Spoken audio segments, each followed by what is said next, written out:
to it. Shit. Let that go out. Let that go out. Shit. Proof it. Get it clear.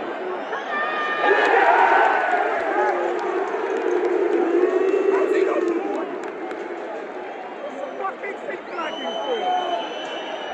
This ref is being disgraced.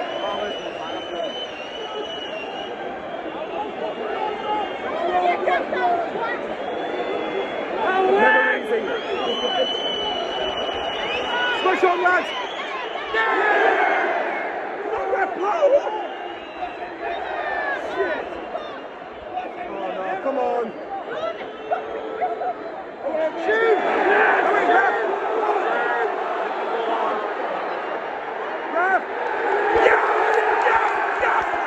Yes! Referee! Screw you! You've been stuck in all game! 1 against 12 men! Get it! That's something common, man!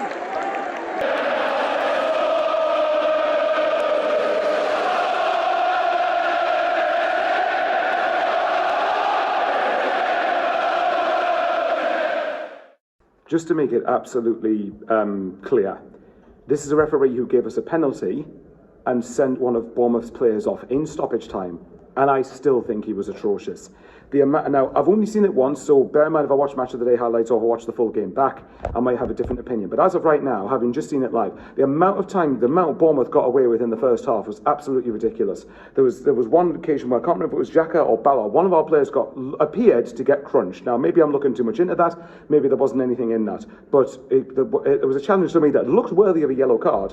Barely got anything. And apparently Alex Scott got booked for Sunderland's penalty. But apart from that, I thought the referee had no control of the game. I thought he was letting Bournemouth get away with absolute murder. I thought there were times when we had an equal claim. Then the lights just go off there. I've had to sneak somewhere now to do this. But then, you know, the referee just had no control. They had no bottle. And I thought he just was, and constantly the ref just made it about himself all day rather. And then the second half, I didn't think he was much better. So just to get that out of the way now, you know, it can't be bitter when I'm saying this stuff when we've won. Just to make that absolutely clear. I am sick of people going on at me for going on about the referee when we lose a game, when we happen to lose a game. So I'm saying it when we've won a game, and I still thought the referee was the worst I've seen this season. I know there was a lot of talk about the Fulham game, and I thought this ref was worse personally. Anyway, let's move on from that. Crazy game. Someone's literally just replied to me on Messenger saying what a crazy game that ended up being, and I can't quite believe that we ended up winning that, because obviously the conditions were absolutely horrendous, but it says a lot really that, you know, the conditions were absolutely horrendous for Bournemouth as well. But I felt like Sunderland tried to get to grips with the game in the first 20 minutes or so. But I think you could tell when Bournemouth were passing it around like there was no tomorrow. And when they went forward, I thought you could tell, oh, hang on, this is what an established team looks like. And by the way, make no mistake, I mean, obviously we've won today, but I think a lot of people were looking at Bournemouth as the club name rather than the team that they actually do have. So for me, I think it's a much harder game than what the name Bournemouth would suggest it is. And I'm trying to be respectful of Bournemouth because they've been established, they've ran themselves really, really well, they've got a really good manager. And therefore, I think it was always going to be an extremely tough game, you know. But I did think at the same time, not to compare us to other clubs too much, but Leeds managed to get something against them at home, and I think we are better than Leeds. So, you know, and I know football doesn't work like that, but you think, well, why can't you get something out of it?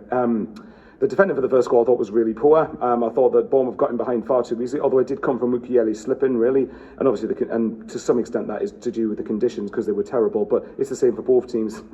We got lucky that the initial effort went onto the post, but then obviously they ended up they obviously got themselves pretty much a free strike on goal, really.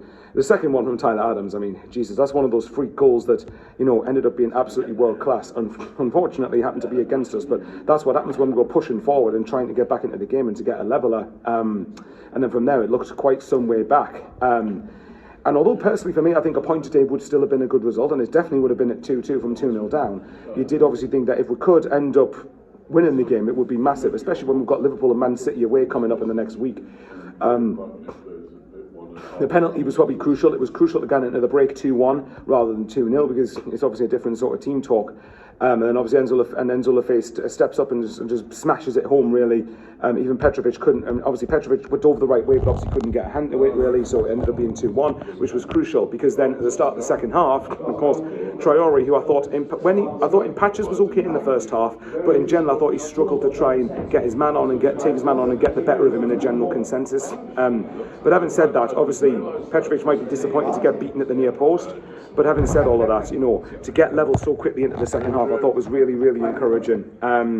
So yeah, no complaints with that. Obviously 2-2, and I thought, okay, then if we get a point at least, it's a good result. But then obviously, the briefs, to be fair to him, and as much as we've criticised him often for being reactive in terms of substitutions, it was actually quite nice to see that he went for it a little bit. And I think it was Hugh, Brobbey and Mundle that came on, and it was good to see Mundle get his first taste of Premier League football, and he looked quite lively, I thought. But obviously, corner comes in, Brian Brobbey scores in back-to-back home games and puts us 3-2 up, and the stadium just went mental. And those are the type of results where I've said before, we need to get to 40 points and try to keep ourselves in the Premier League, because to become one of the top 17 established teams if we can. But saying all that, on 22 points already. Now obviously at the minute we're fourth, which is great, but obviously there's a lot of teams yet to play at the time of speaking, so there's a long way to go, of course. But for me, I'm not even looking at that. Just get to 40 points, and the good thing is we're now past the halfway mark to that. We're on 22 points, and the good thing is even if the worst happens and we get nothing at Liverpool and Man City, and despite Liverpool's form, I'm not expecting anything. I'm viewing Liverpool similar to how I viewed Arsenal beforehand with the injuries they had, where I said I wouldn't be shocked if we got a point, but if we lose, fair enough. I'm viewing Liverpool as that. Man City, I know they just beat Leeds today, but Man City I'm expecting absolutely nothing out of. So, even if we lose both games, we've won this game and we've gotten to 22 points at the very least going into the derby.